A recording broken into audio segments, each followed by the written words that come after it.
ሰላም ጤና ይስጥልን። የሰዓቱን መረጃ ይዘን ቀርበናል። አርዕስቶችን በማስቀደም እንጀምራለን። መንግስት ሰራተኞች ማህበራዊ አስተዳደር ዋስትና ለጡረተኞች ታላቅ የምስራች አበሰረ። የጤና ባለሙያዎች ድጋሚ የደሞዝ ጥያቄ አንስተዋል። ይህን በተመለከተ መንግስት ምላሽ ሰጥቷል። በዝርዝር ትሰሙታላችሁ። አብራችሁን ስትቆዩ እነዚህና ሌሎች አጫጭር መረጃዎችን ትሰማላችሁ። ወደ ቀዳሚው መረጃ እናልፋለን። በቅድሚያም በኦሮሚያ ክልል የሚገኙ የጤና ባለሙያዎች የትርፍ ጊዜ ክፍያ በአዲሱ የደሞዝ ማሻሻያ መሰረት እንዲታሰብላቸው ጠየቁ። በኦሮሚያ ክልል የሚገኙ የጤና ባለሙያዎች የክልሉ መንግስት የትርፍ ጊዜ ክፍያቸውን በቅርብ በተደረገው የደሞዝ ማሻሻያ መሰረት እንዲሰላ ጠይቀዋል። ባለሙያዎቹ ጥያቄውን ያቀረቡት የፌዴራል መንግስቱ በመላ ሀገሪቱ ወጥ የሆነ ክፍያ ስርዓት እንዲኖር ከወጣው ማሻሻያ ጋር በተጣጣመ መልኩ እንዲተገበር መሆኑን ጠይቀዋል።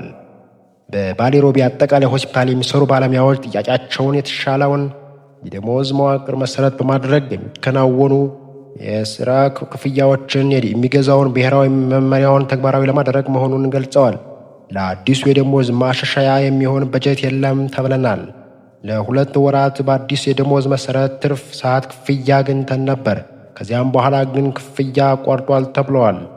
በጉደር ሆስፒታል የሚገኙ የሕክምና ባለሙያዎች በተመሳሳይ ሁኔታ የመስከረም ወርና የጥቅምት ወራት የትርፍ ሰዓት ክፍያዎችን በአዲሱ የደሞዝ መሰረት መሰጠታቸውን ያረጋገጡ ሲሆን ሆኖም የሆስፒታሉ አመራሮች በኋላ ላይ ተጠርተው ክፍያውን በአዲሱ ደሞዝ መሰረት እንዲፈጽም መመሪያ እንደተሰጣቸው ሐኪሞች ገልጸዋል።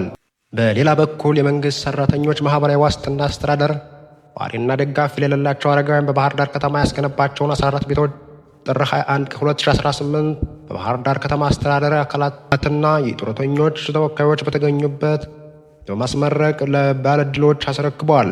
በምረቃ ስነ ስርዓቱ ላይ የተገኙት የአስተዳደሩ ምክትል ዋና ስራ አስፈጻሚ አቶ ጥላሁን በቀለ እንዳሉት አስተዳደሩ ከመደበኛ ስራው ጎን ለጎን ዘርፈ ብዙ ማህበራዊ ኃላፊነት ለመወጣት በርካታ ጥረቶችን ሲያደርግ ቆይቷል። አስተዳደሩ የተለያዩ አጋር አካላትን በማስተባበር እንዲህ አይነት የበጎ አድራጎት ስራዎችን ይሰራል።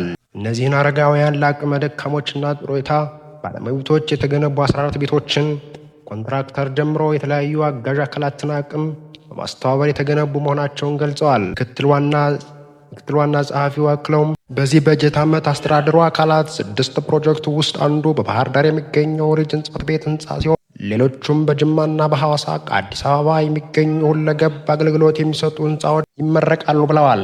የእነዚህ ቤቶች ተጠቃሚ የሚሆኑት ሀገራቸውን በተለያየ መስኮች ሲያገለግሉ የነበሩ ለሀገርና ነጻነት ደማቸውን ያፈሰሱ ባለውለታዎች ናቸው ያሉ ሲሆን አስተዳደሩ በቀጣይ አቅም በፈቀደ መልኩ እንደዚህ አይነት ስራዎችን አጠናክሮ ይቀጥላል። እንዲሁም በእነዚህ ቤቶች ግንባታ ላይ በተለያየ ደረጃ ለተሳተፉ አካላት ምስጋና አቅርበዋል። የባህር ዳር ምክትል ከንቲባ ብርሃን ንጉሴ እንዳሉት የመንግስት ሰራተኞች በስራ ላይ እንዳሉ ከሚከፈላቸው ደሞዝ ተቀንሶ በቀሪ ዘመናቸው ጉልበታቸው ሲደክም በአቅም ሲያንሳቸው ጡረተኛ ሲሆኑ ካዋጡት መዋጮ ተቀንሶ እስከ ህይወት መጨረሻቸው ገቢ እንዳያጡ ታስቦ የሚሰራ አንድ ነው ብለዋል። አስተዳደሩ በባህር ዳር ከተማን መርጦ እነዚህም ቤቶች መገንባቱን ሀገርን ባለውለታዎችን ባገለገሉ ባለውለታዎች በማስተላለፉ በከተማ አስተዳደሩ ስም እናመሰግናለን ብለዋል። የቤቶችን ግንባታ ወጪ በተመለከተ ሪፖርት ያቀረቡት የአስተዳደሩ ዋና ስራ አስፈጻሚ ወይዘሮ ዘውድነሽ ለገሰ በበኩላቸው ቤቶች ሳሎንና መኝታ ያላቸው የጋራ የምግብ ማብሰያ ሻወርና መጸዳጃ ቤት ያላቸው ሲሆን አስፈላጊ የሆነ የቤት ቁሳቁሶች የተሞላላቸው ሲሆን በአጠቃላይ 24 ሚሊዮን ብር በላይ ወጪ ተደርጎባቸዋል ብለዋል።